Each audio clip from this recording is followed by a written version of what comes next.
যখন জামানি শেষ হয়ে যাবে তো জামানিটাকে মনে যখন পড়বে, বয়স্ক হয়ে যাবেন, মাঞ্জা টানা হয়ে যাবে, বেশি খেতে পারবেন না, ইঞ্জিল ডাইরেক্ট হয়ে যাবে, খালি পড় করে চলে যাবেন। যখন বয়স্ক হয়ে যাবে তখন জামানির কথা মনে পড়বে, হায় রে জামানি, কি ছিলাম, কত দৌড়ালছি, মিহি মিহি আইল দিয়া দৌড়িয়ে চলে গেছি সান করে, একটু এদিক ওদিক হয়নি। আর যখন বয়স হয়ে যাবে, বুড়া হয়ে যাবেন, ভালো মেন রাস্তা দিয়ে হাঁটবেন তো হুটরা লাগছে, মানে পড়ে যাবে মানুষ, তখন জামানির কথা মনে পড়বে যে হায় রে জামানি কি ছিল। তো জামানিটাকে আপনি অবহেলা করে কাটিয়ে দিয়ে বুড়াতিকালে যদি মসজিদে যাবেন আর কি কথা বলছেন নিজেই বুঝতে পারেন না, হাওয়া বলছেন না বাবা বলছেন, কি বলছেন না বলছেন, তখন বুড়াতিকালে মসজিদে গিয়ে কি করবেন? জামানিতে ইবাদত করেন, জামানিতে আল্লাহকে ডাকেন, জামানিতে যেটা মন সেটা, মানে জয় রিকাত মন তয় রিকাত পড়বেন, যত রাইতে মন তত রাইতে উঠে যান, তাসবিহ পড়েন, জিকির করেন, সুন্নাত পড়েন, নফল পড়েন, তাহাজ্জুদ পড়েন, আপনি কত রকমের নফল নামাজ আছে, আপনি নামাজ পড়েন, আল্লাহকে ডাকেন, ঠান্ডা পানিতে উজু করবেন, কোনো মানে আসকত আলসি লাগবে না। আর যখন বয়স হয়ে যাবে, বুড়া হয়ে যাবেন, তখন ল্যাপের ভিতর থেকে উঠতে মন করবে না, পাঞ্জাবির কাপড় সুটার হাত উঠায় যাবে না, তখন পোতারাকে কইবে রে দাদা এটা ঢেল গালালে তো তৈয়ম করে লে, কী করবো উজু করতে পারি না, তখন তৈয়ম করবেন, কি করবেন? তো জামানিকে কাজে লাগান, ওয়াজ শুনবেন, হাদিস কোরআন শুনছেন, হাদিস কোরআনগুলোকে মানার চেষ্টা করেন ভাই, কারণ হাদিস কোরআন যদি মেনে নেন আপনার ভবিষ্যৎ উজালা হয়ে যাবে।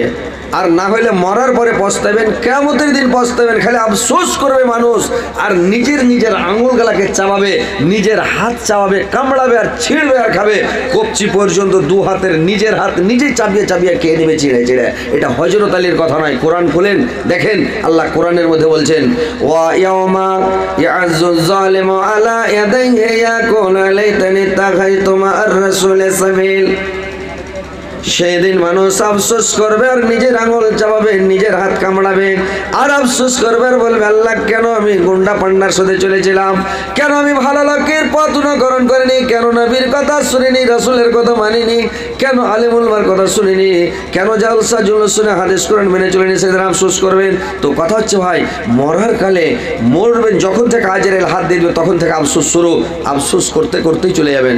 তো কথা হচ্ছে ভাই যে এখন একটু শুধরেবার চেষ্টা করেন, একটু নামাজ পড়েন, জালসা শুনছেন, কোরআন হাদিস শুনছেন, নামাজটা পড়েন, রোজা রাখেন, হজ করেন, যাকাত দেন, তাসবিহ পড়েন, জিকির করেন, সব সময় আল্লাহকে বেশি বেশি করে স্মরণ করেন, সব সময় আল্লাহকে স্মরণ করেন। আল্লাহ বলছেন ওয়াজকুরুল্লাহ যিকরান কাসীরান, তোমরা আমাকে বেশি বেশি করে স্মরণ করো, তোমরা আমাকে সব সময় এনি টাইম স্মরণ করো, সব সময় আমাকে ডাকো।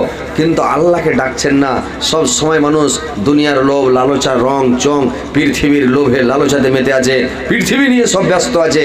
ব্যস্ত থাকেন না, এই পৃথিবী বেশি দিনের জন্য নয়, এই পৃথিবী ক্ষণস্থায়ী, আজকে আছেন আজকেই নাই, কখন আজরাইল চলে আসবে আপনার রূহ নিয়ে চলে যাবে, জান কবজ করে নিয়ে চলে যাবে, আপনাকে 2 ঘন্টা উপরে রাখবে না, বলবে তাড়াতাড়ি পুঁতে এসো, তাড়াতাড়ি একে দফন করো, মাটি দাও, মাটির নিচে পুঁতো রাখবে না। আজকে বেঁচে আছেন, তাকাব্বরি করিয়েন না, ঘামান দেখায়েন না, জমিনের উপরে তাগত দেখায়েন না, ক্ষমতা দেখায়েন না, পৃথিবীটা ক্ষমতা দেখার জায়গা নয়। ফেরাউন ক্ষমতা দেখিয়েছিল, ডুবে মরে গেছে, নমরুদ ক্ষমতা দেখিয়েছিল, জুতার বাড়ি খেয়ে মরে গেছে, চলে গেছে, কারণ ধনের গোমান দেখিয়ে ওর সব মাল ধন ধ্বংস হয়ে গেছে, নিজেও ধ্বংস হয়ে গেছে। কোনোদিন পৃথিবীতে ঘামান দেখাবেন না, শক্তির গরম, লাঠির গরম, বংশের গরম, পয়সার গরম, চেহারার গরম, রূপের গরম, কিছুই দেখাবেন না। পৃথিবীটা গরম দেখার জায়গা নয়, এই পৃথিবীটা হচ্ছে ভাই মন বুঝার জন্য আল্লাহ পাক পাঠিয়েছেন। আপনি দুনিয়াতে এসে কী করছেন, আল্লাহকে চিনছেন কিনা, আল্লাহকে ডাকছেন কিনা, আল্লাহকে মানছেন কিনা, এই জন্য আল্লাহ পাক পৃথিবীতে পাঠিয়েছে ভাই। তো দেখেন, নামাজটা পড়েন, সুধরে যান, তোবা করেন, ফিরে আসেন আল্লাহর মধ্যে।